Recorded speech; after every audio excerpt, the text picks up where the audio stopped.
Welcome to today's live section. In this our live session, we are going to look at a very important topic. The topic that talks about the psychology of early childhood, how the first 5 years shape a child's future. You will agree with me that this topic is very, very important because it doesn't mind whether you are a parent, whether you are a caregiver, or whether you are just somebody that is interested in children, just like me. So we have to look at it and see how the food the children eat, the affections you show the children, the words that they hear, and the environment that they grow in. All these interactions helps to shape who they become in the future. So pick up your pen and then join me as we go on this journey. And I would like to know who you are and where you are coming from. So, welcome. Now, the psychology of early childhood. Let us talk about the power of the first 5 years. This first 5 years of a child is very crucial, very, very important, because by this very first years, a child's brain is almost 90% of that an adult. That is from 0 years upwards. The child's brain mature up to 90% of that an adult. And then within these years, every interaction matters, every affection matters, and the environment that the child grow in also matters, because whatsoever a child sees or whatsoever the child experiences, the child will, it will always reflect in the life of that child. Now, imagine imagine as you talk to a child, maybe you are reading to the child or you are singing to the child, and the child hears this voice often and on. You will see that the child will begin to, the vocabulary, or he will be filled with these words, and then the child will always reflect and show that very nature. And in the same way, if the child is in an unfriendly environment, an environment that doesn't impact, that doesn't, with a wrong impact, how do you think the child is going to grow up, do you think the child will grow up to be a responsible adult, or a responsible someone? No, that will not be the case. Therefore, the environment matters. The word the child hears matters. The affection you show the child matters. You see, so this is the power of these first 5 years. It's very, very impactful. You see, so keeping with the child with the wrong persons, the people that gives this child the wrong impressions, that teaches this child the wrong thing, is not something that, it's not something that you even think about, or it's not even something that we need, to envision, because it will shape the worst child.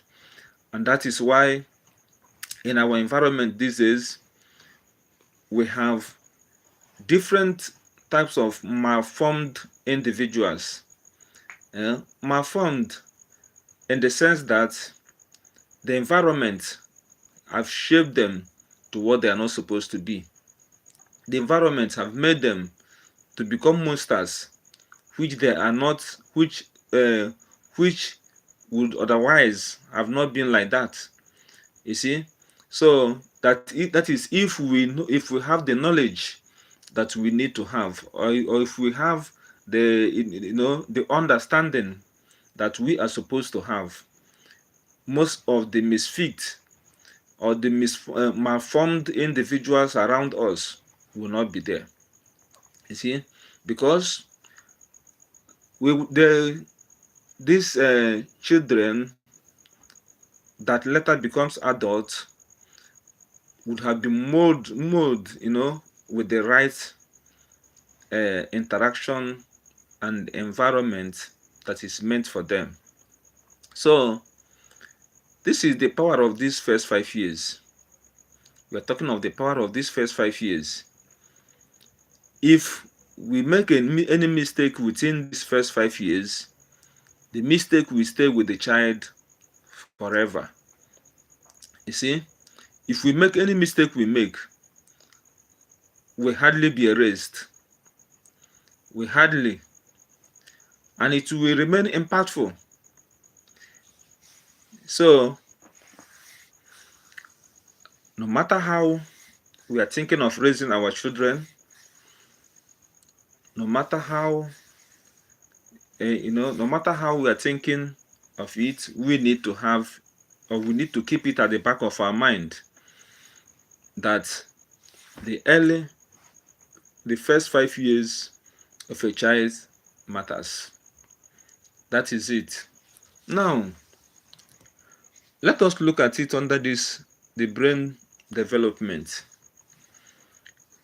Scientifically, we are meant to know that the brain of a child, before or by this early 5 years, grows or matures up to the 90% of an adult. And by then, the neurons are, fast, have been formed very fast. And every word they hear are almost, are almost gummed like a magnet to their mind. You see? So any type of word that these children hear within these years is very, very important. The words spoken to them, the books they read, what they watch in the screens, whether in the television or whether in tablets or in their phones, or in phones, because by this age children are not supposed to have phones, at least, but sometimes they go through the phones of their parents. They go through these phones. Now when they go through this phone, what do they see? They are all important, and they all need to be monitored so that our children will not fall into the wrong hands. So that is it.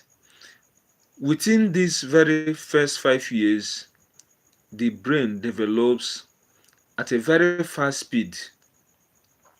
So the synapses are being formed at a very fast speed. Therefore,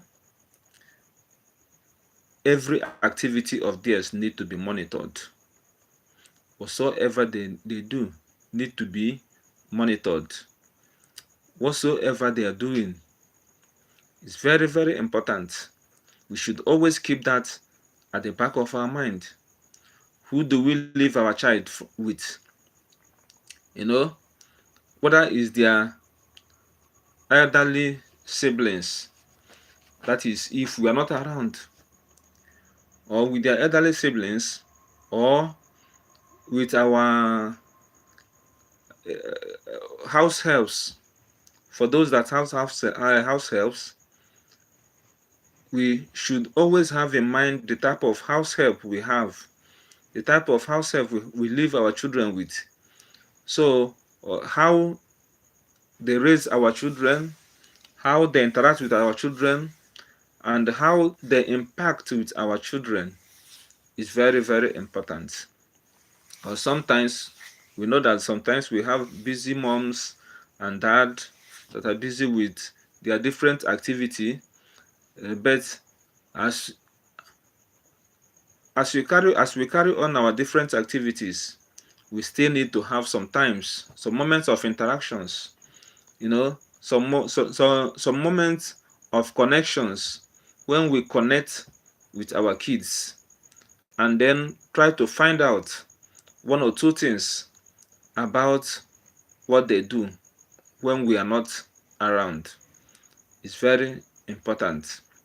So therefore, we should have it at the back of our mind that within these years, as their brain develops, uh, uh, as their brains develop at a very fast pace, we should always make it a point that the wrong thing will not be fed in their mind. That the wrong thing will not come near them at all, not to talk of being fed to their mind. So that is it.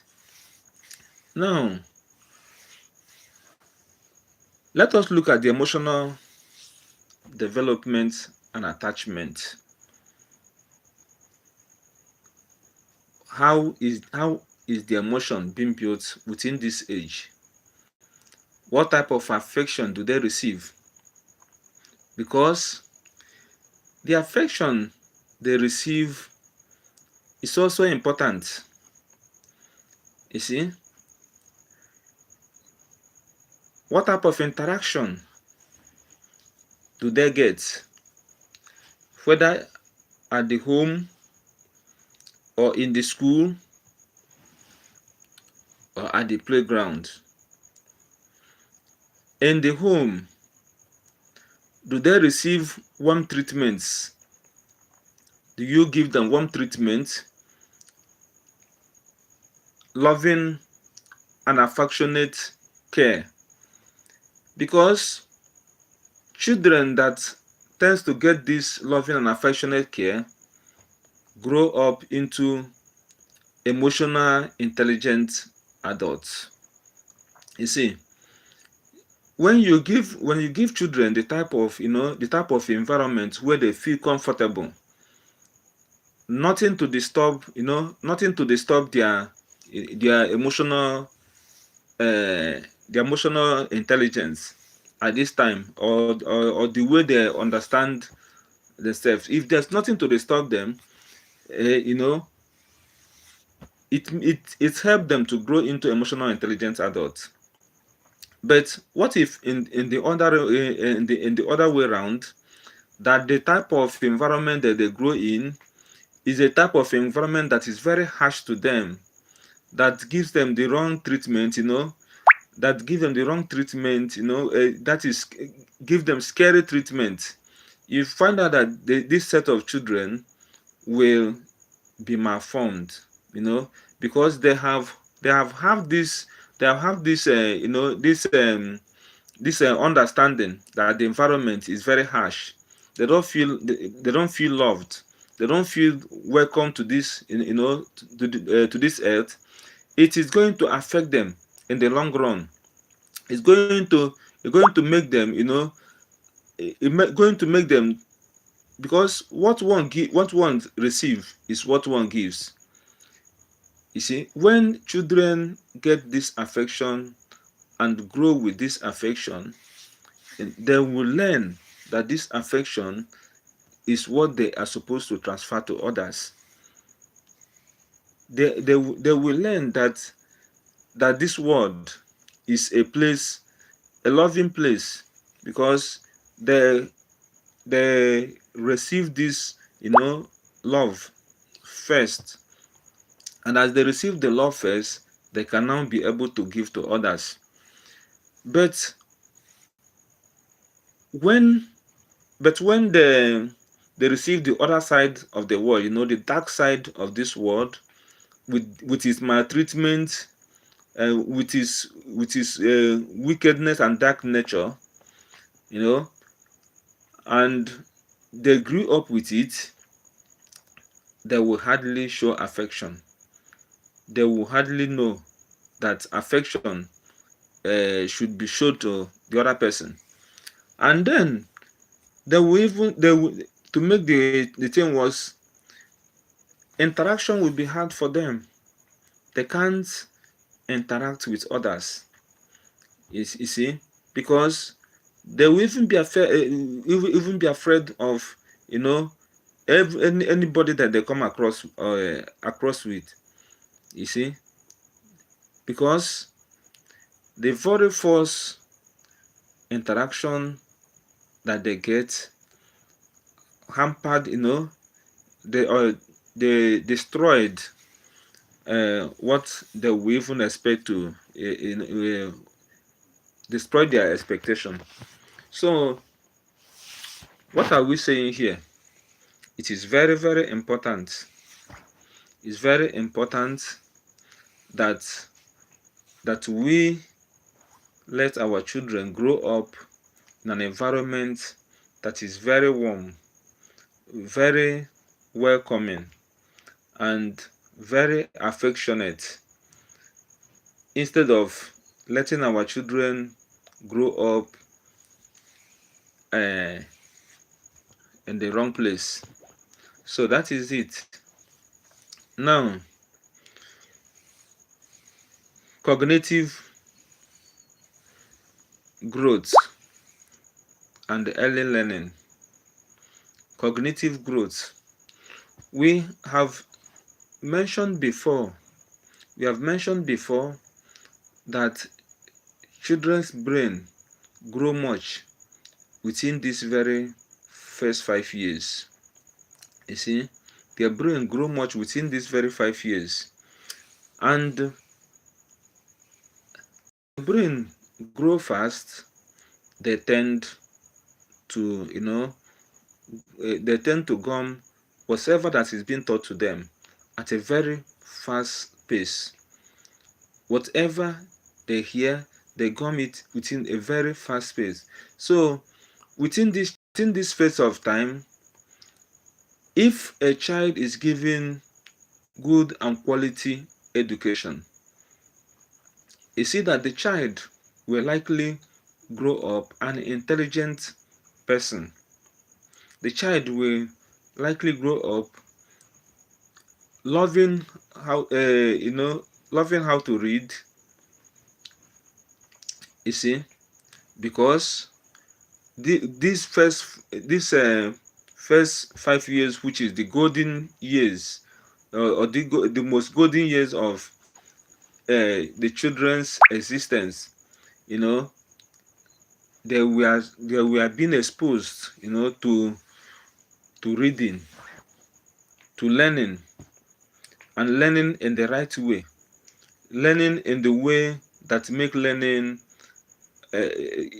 that make learning, eager for one to desire. So cognitive growth is at peak within this time, and if we should make it a very nice environment for learning, if we should create a nice atmosphere for learning, or for to create impact within this very particular period, it will be a good thing for the child.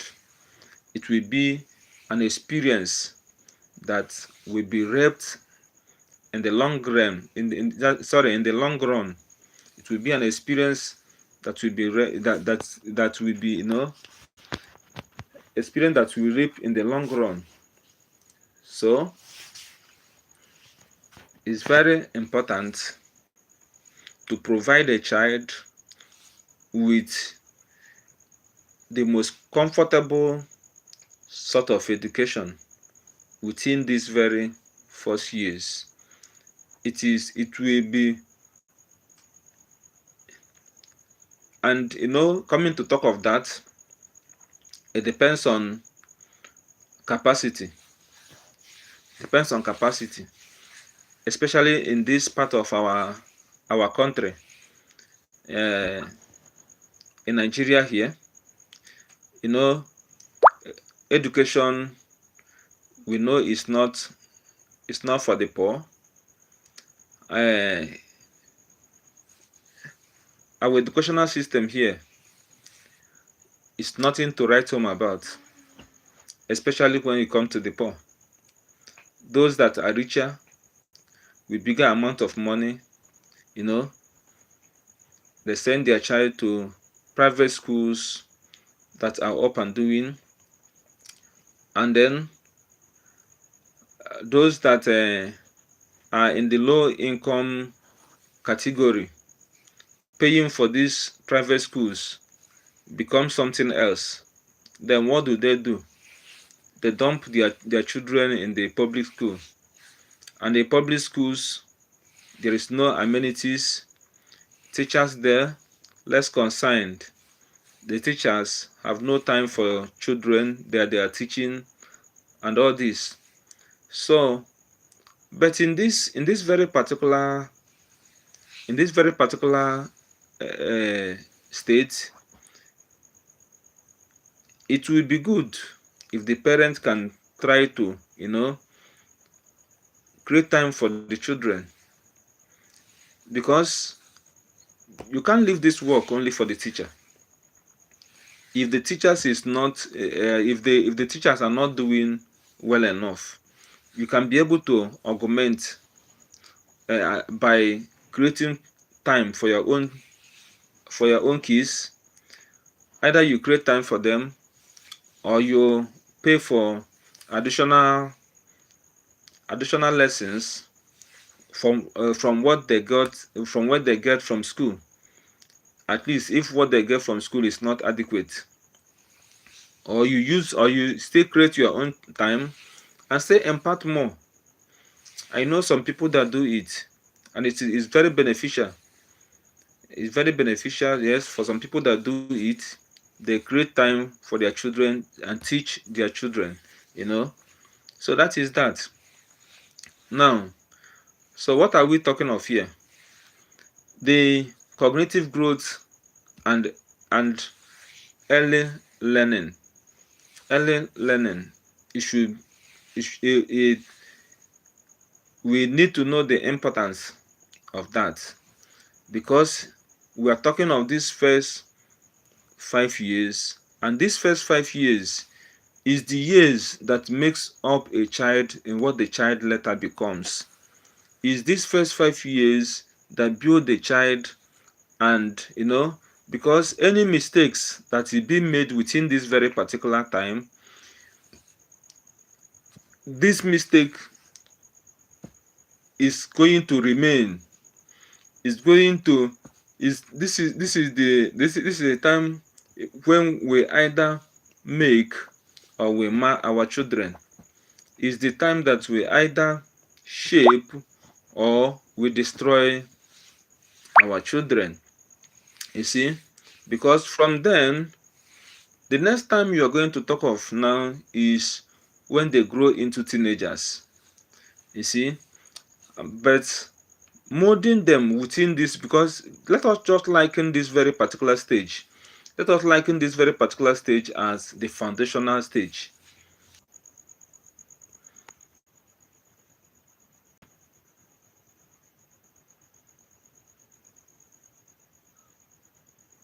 So the foundational stage is the stage on which we start building.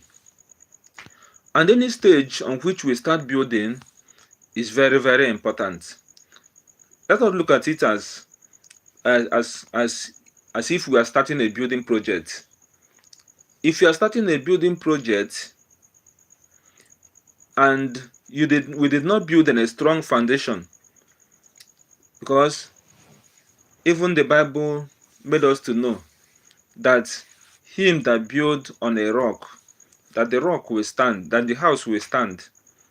But if you build on a stand, sorry, if you build on stand, they said this house is not going to stand, because when the storm comes and blows against this house, if a storm blows against this house, that this house is going to fall, and so disastrous. The fall will be so disastrous. So that is why foundation is always important. That is why foundation is always important. And then when it comes to foundation, if when it comes to foundation of children, of persons, because I think person is the greatest asset we are going to ever boast of in this world. A person. You see? Therefore, raising children is building persons. When we are raising our children, we are building persons. And when we build wrongly, that will reflect always in our life. Look at us now, because this our page is about, our channel is about parenting. If you fail in your parenting function, what are you going to talk?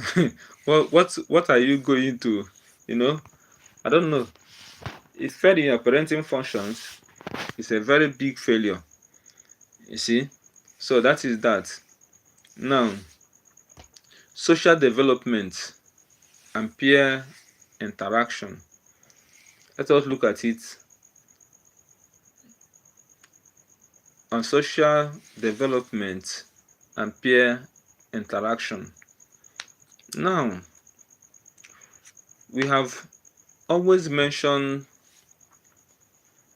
that the type of words that we speak to our children, that it matters. The type of words they hear matters. And their affections shown to them also matter. And if we fail to show affection to them, and then we show them harsh treatment, hatred, and then it is also going to reflect negatively in their life. It's going to reflect negatively. It's going to make them, it will even bring out the negative aspect of their life. That's why we are talking of showing affection. And then if children if they grow up in a very affectionate environment, where they are being shown affection, where they are being cared for, where they are being shown care. If children grow up in such a place, now social interaction will not be. They will also learn how to interact with their peers. They will also learn how to interact with their peers, and they will grow with that mind of affection. They will grow with that mind of interaction. They will grow with that mind,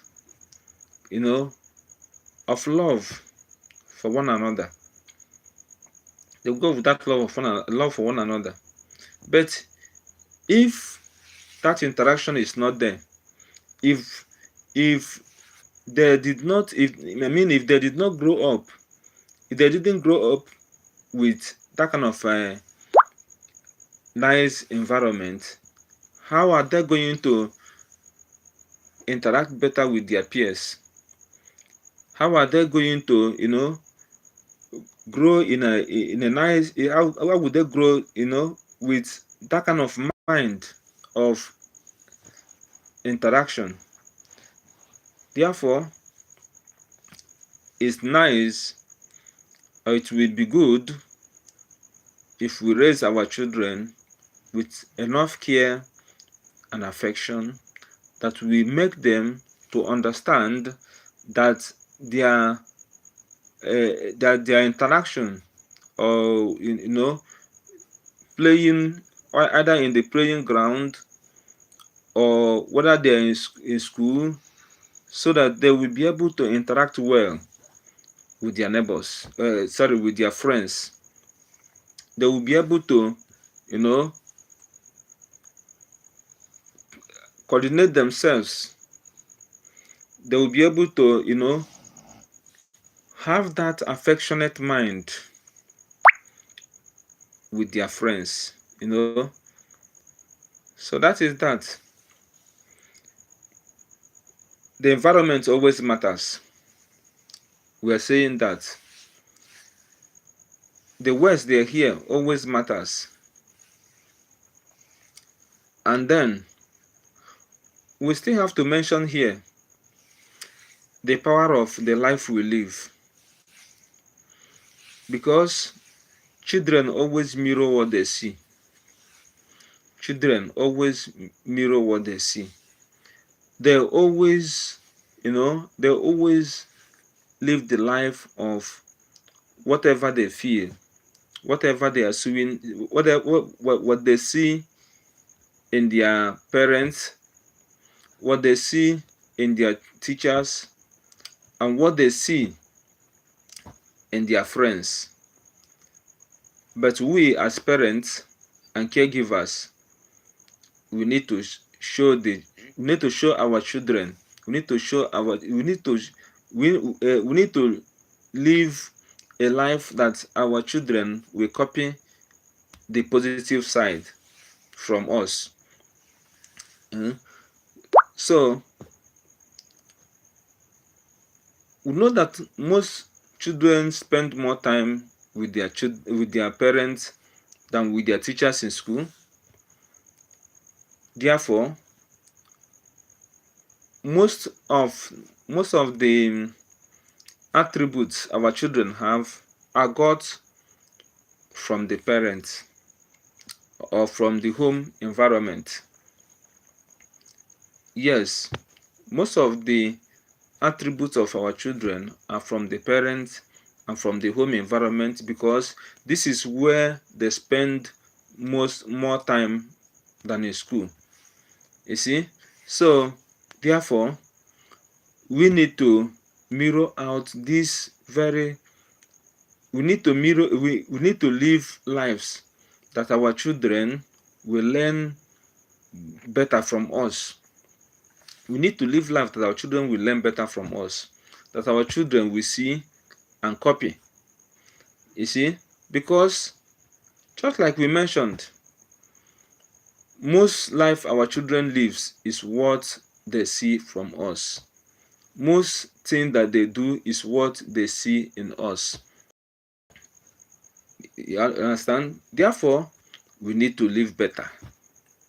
We need to live better. We need to show our children better. We need to show them how to socialize by socializing well ourselves, socializing with them better ourselves, using good words, not negative words, using good words, using affectionate words, affectionate words, talking to our children not with harsh voices but with soft voices, voices that make them to feel belong, not voices that will make them to feel scared, not voices that make them to not voices that will make them to be feeling there are some voice that we use that makes our children to feel to distance themselves more from us. Therefore, we need to use affectionate words. We need to use gentle words. How does this make you feel? You look so tired. Can you tell me how you feel, or how are you feeling? Eh? Not harsh words like most our African mothers use. I think our African mothers are always in the mood of using harsh words, which is a turn off for most kids. You see, though most of our kids have become accustomed to it.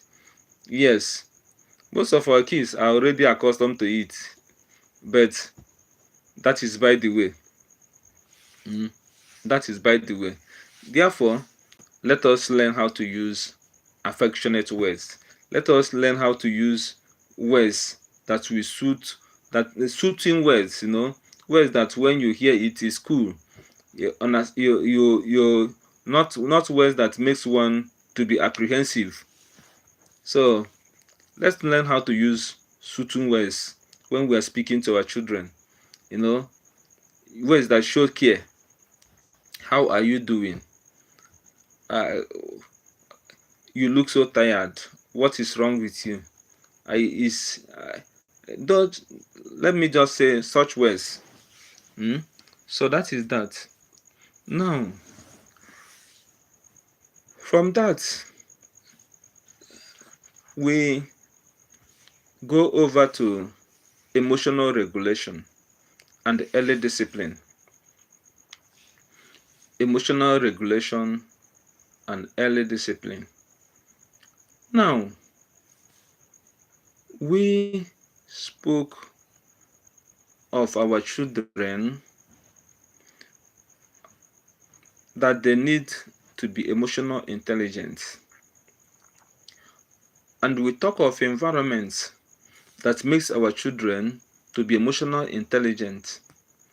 We talk of an affectionate and we talk of an environment that is calm, a warm environment, an environment that is soothing, as an environment that help children to grow and be emotional intelligent.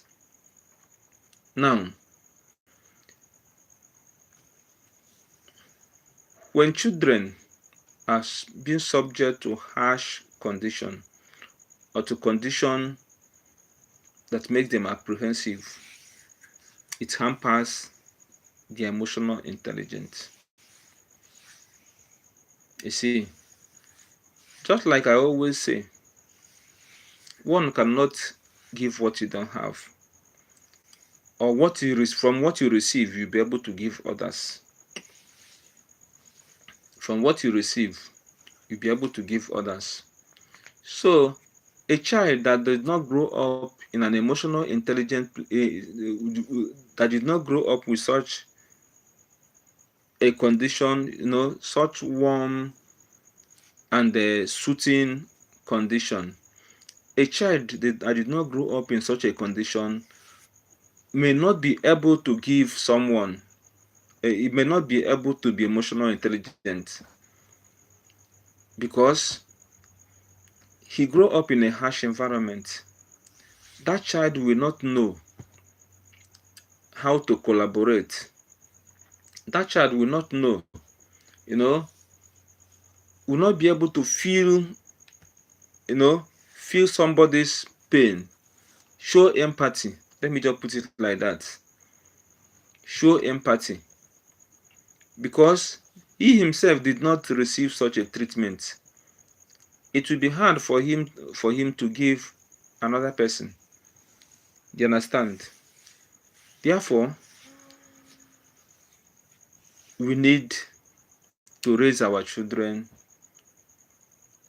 in a warm environment. Coming to discipline. Discipline is another thing.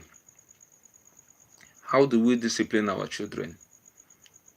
Do we resort to punishment? Or do we correct or discipline in order to teach our children the right thing? Or do we just punish our children for every mistake they make? That is another thing. How do we discipline? Is it discipline or is it punishment? Because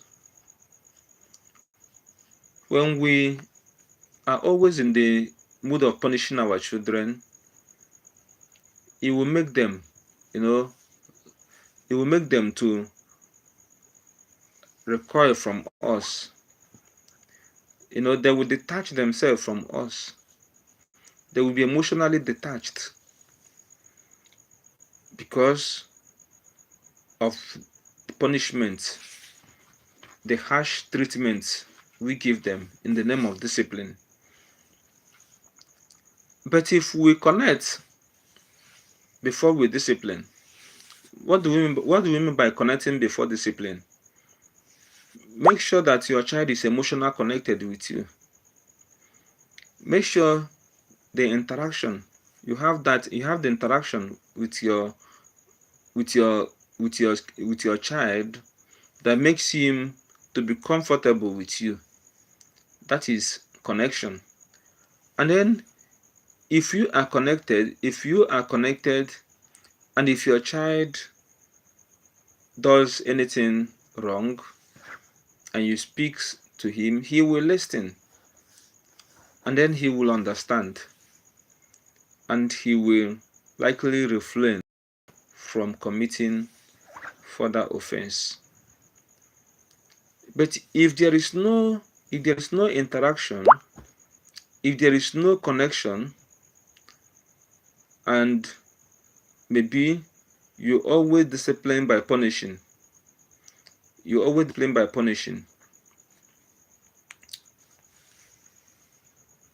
that will strain the child's emotional intelligence.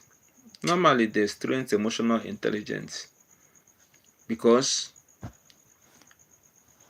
the child will not be able to learn and understand because of the way he's being punished. You don't connect. You punish the child even for something that does not need punishment.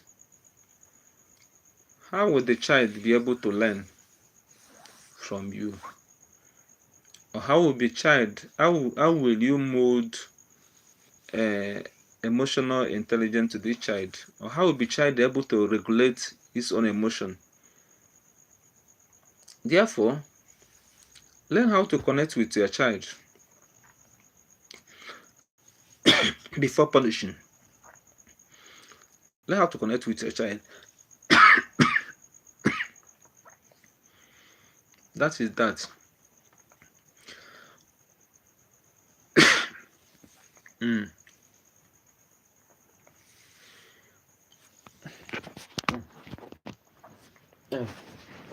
Sorry.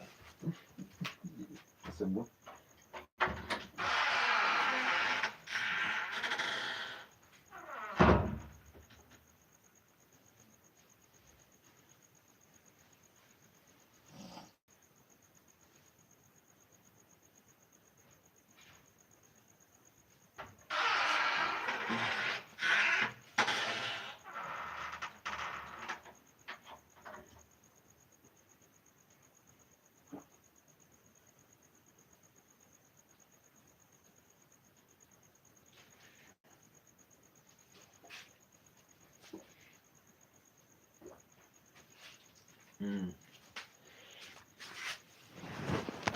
Mm.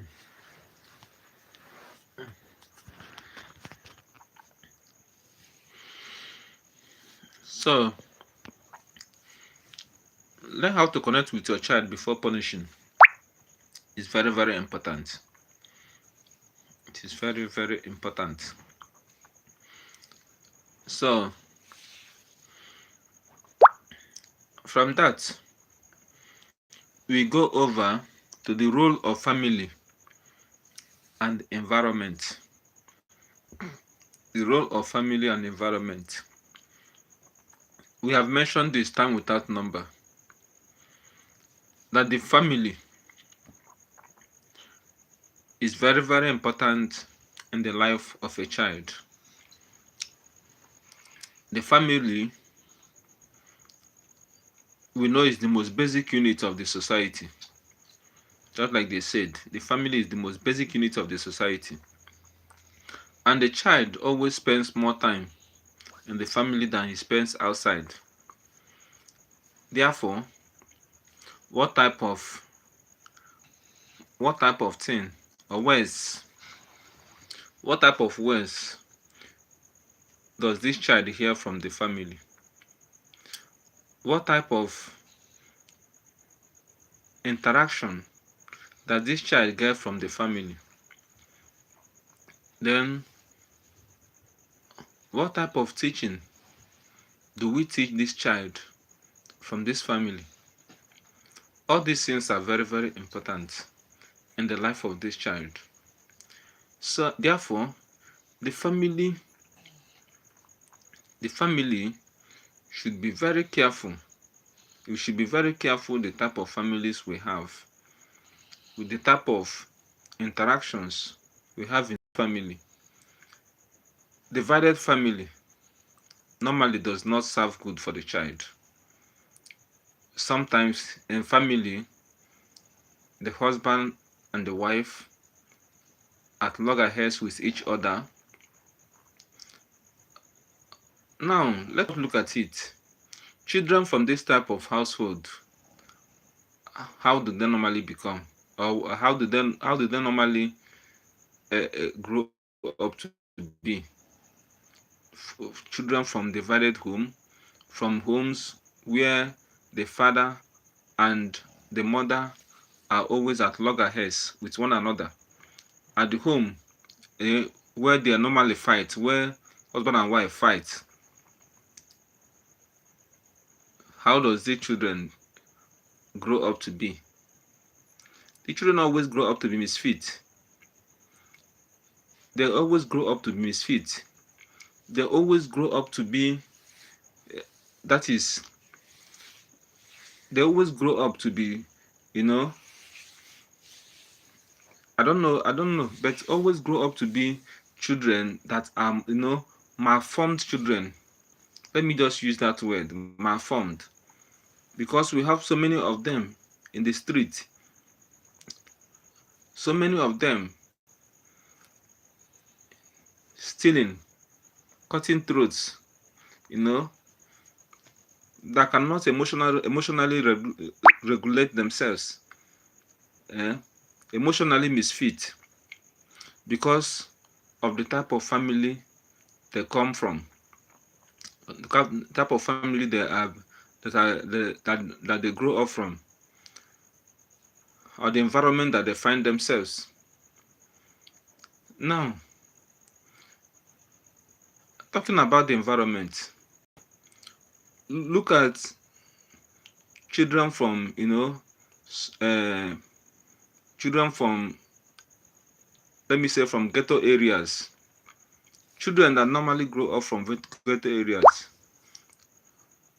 normally, that's where they raise, that's where they raise uh, uh, criminals, prostitutes, thieves. You see, because of the environment that they come out from. Because of the environment matters. Family, the role of family and the environment is very, very important in the life of our children. Do not subject our children to the wrong environment. And in the family, where most interaction our children get emanate from, let us try and make our family a conducive place for our children. Let us try and make our family a place that the child grow up with the right values, the right words, the right interaction, and everything. Let us not raise our children in the wrong with the wrong words or attitude or let me every other thing. So that is that. It's very, very important. Now let us look at language and communication foundations.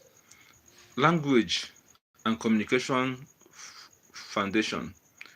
The words our children hears, the words we speak to them forms the vocabulary that they build. Because this words that they hear, they forms the word that they know as they grow up. Therefore, it is very important that we read to our children. Some that read to their children, before bedtime, that is very, very acceptable. And some that read to their children, that read with their children, that is also acceptable, and that is also good, because this word that they hear forms the vocabulary. If we don't speak enough word to them, how would they build this their vocabulary? How would they build it? But if we speak enough words to them through reading, through learning, yes, their vocabulary will build. You see, their communication foundation will also grow. Therefore, it's very, very important the words that we speak to our children and the words that we expose them to. So, therefore, let us build a good let us build a good um, communication foundation for our children by reading out to them, by spending time with them. You see, by spending time with them and by reading with them. So that is that. Now, nutrition and physical health.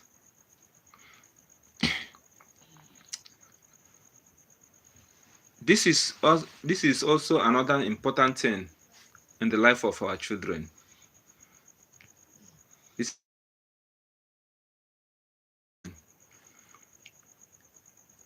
and we know that nutrients that we eat are the fuels that enable us to carry out our body activities. These nutrients, the nutrients that we eat, the foods that we eat, they are the fuels for our body activities. If we eat good food, our bodies tends to grow well. That same way it applies to the lives of children. If we give our children good food, give our children, if we furnish them with balanced meal, balanced diet, you see that our children will grow and grow well. They will grow both in their minds and in their intelligence as well as in their physical body. So, but if we feed them with the wrong diets, if we feed them with the wrong diets and feed them with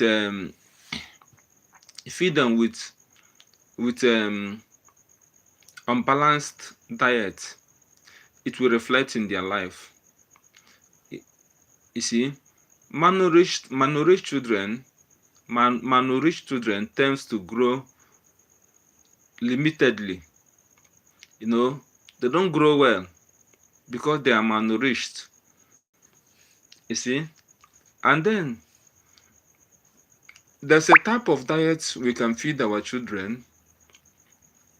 When they go to school, they will be lacking concentration because of the food that they eat. They go to school to sleep. They go to school lacking concentration, can't listen to their teachers, and can't hear from and can't comprehend because their minds is dull. And likely because of the food that they eat, or because of the food that they ate to school. Therefore, it's always important to feed our children with balanced meal, with a balanced meal, balanced diet, food that will keep them, naturally, that will keep them always, fit. Therefore, it's always important to feed our children the balanced meal. And then we give them enough physical, we give them enough, we furnish them with the material that they will need for their physical activities. Material they will need for their physical activities.